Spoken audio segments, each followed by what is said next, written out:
Proclamación del Santo Evangelio según San Lucas. En una ocasión se presentaron algunos a contar a Jesús lo de los Galileos, cuya sangre vertió Pilato con la de los sacrificios que ofrecían. Jesús les contestó: ¿Pensáis que esos Galileos eran más pecadores que los demás Galileos, porque acabaron así? Os digo que no. Y si no os convertís, todos pereceréis lo mismo.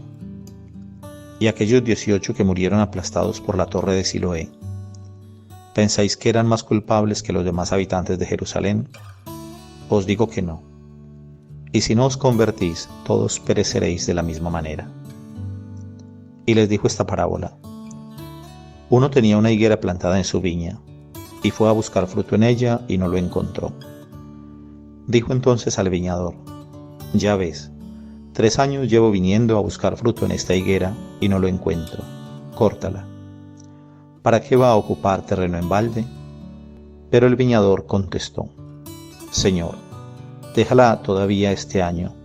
Yo cavaré alrededor y le echaré estiércol, a ver si da fruto. Si no, la cortas. Palabra del Señor. Gloria a ti, Señor Jesús.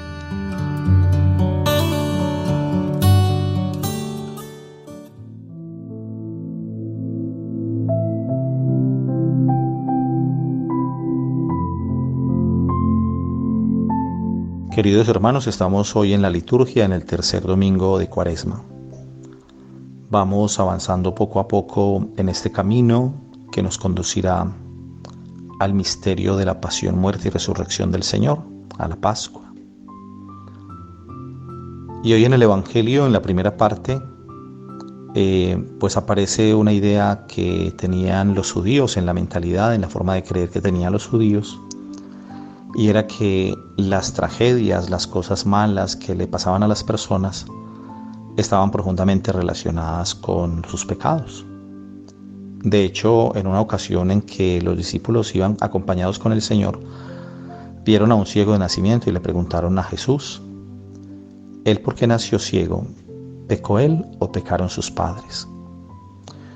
Esto nos deja ver pues esta mentalidad que tenían los judíos, y que lastimosamente hasta hoy muchas personas en la iglesia, en nuestra iglesia católica, creen que Dios es un Dios que castiga con este tipo de cosas, con las tragedias que suceden, los accidentes, los fenómenos de la naturaleza.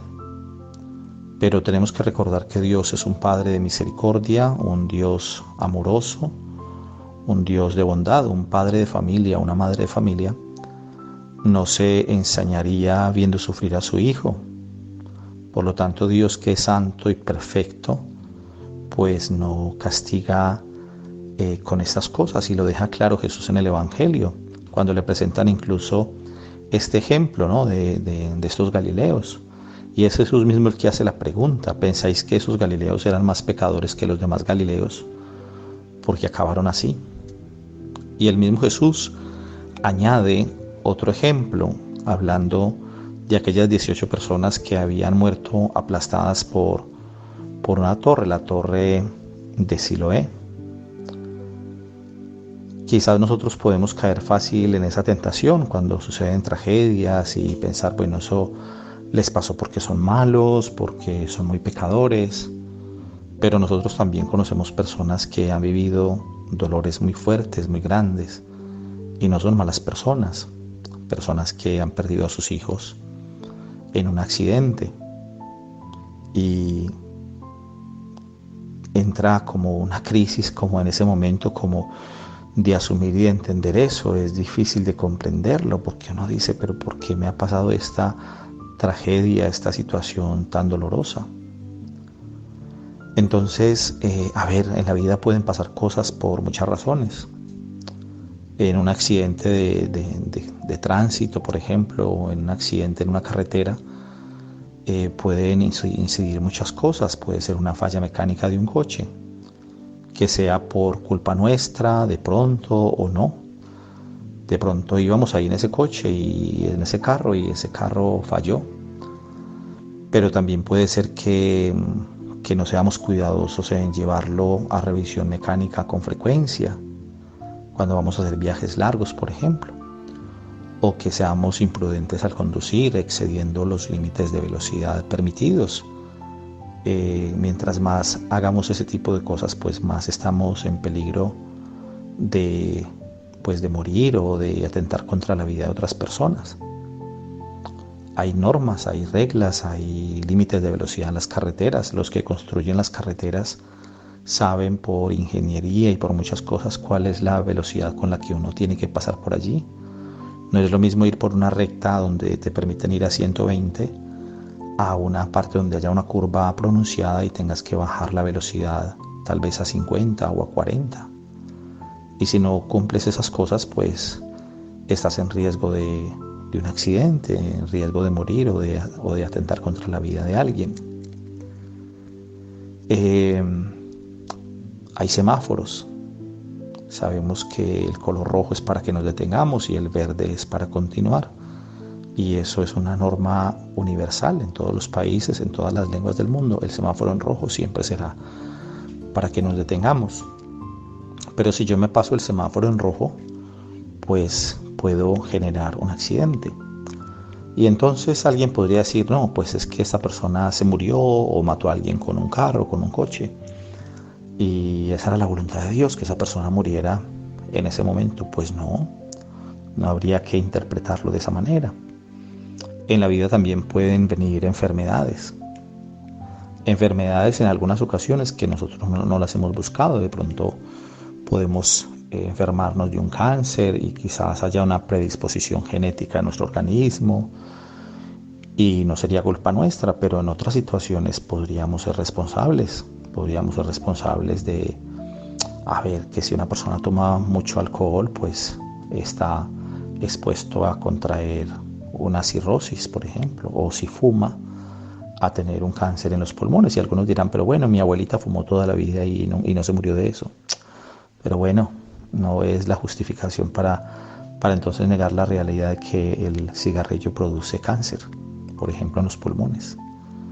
Y que hay fumadores pasivos, por ejemplo, que no fuman, pero que tienen que respirar el aire viciado de humo de las personas que están alrededor.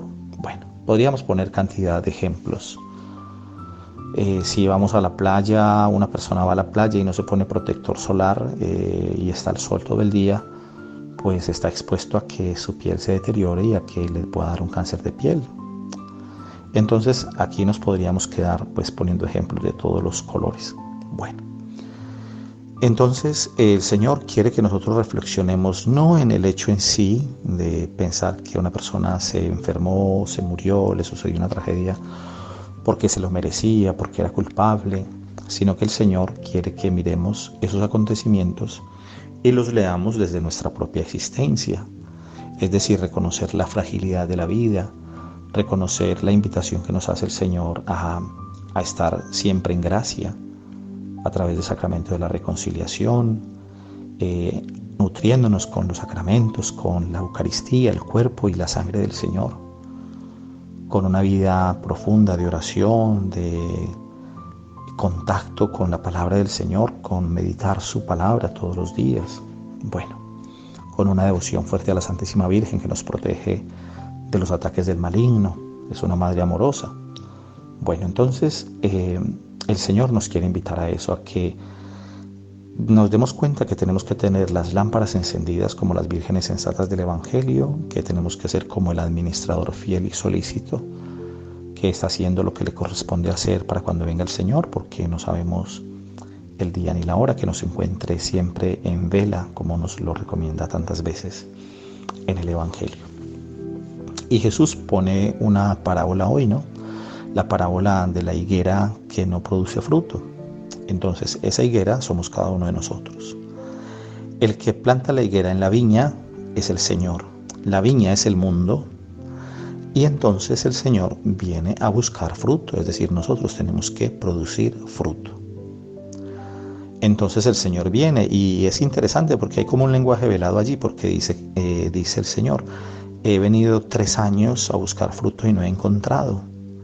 pues esos 3 años los podemos interpretar como los 3 años del ministerio público de Jesús, 3 años en que recorrió Galilea, Judea, en que llevó la buena noticia, y es verdad que algunos se adhirieron a esa buena noticia, como los apóstoles y la gente sencilla, pero también sabemos que la gran mayoría rechazó esa buena noticia y la siguen rechazando hoy, ¿cierto? Entonces el Señor ve que esa higuera no produce frutos, entonces dice, pues para que no esté ocupando espacio, terreno en balde, córtala, le dice pues al viñador, que es como el que estaría allí encargado como de administrar esa viña.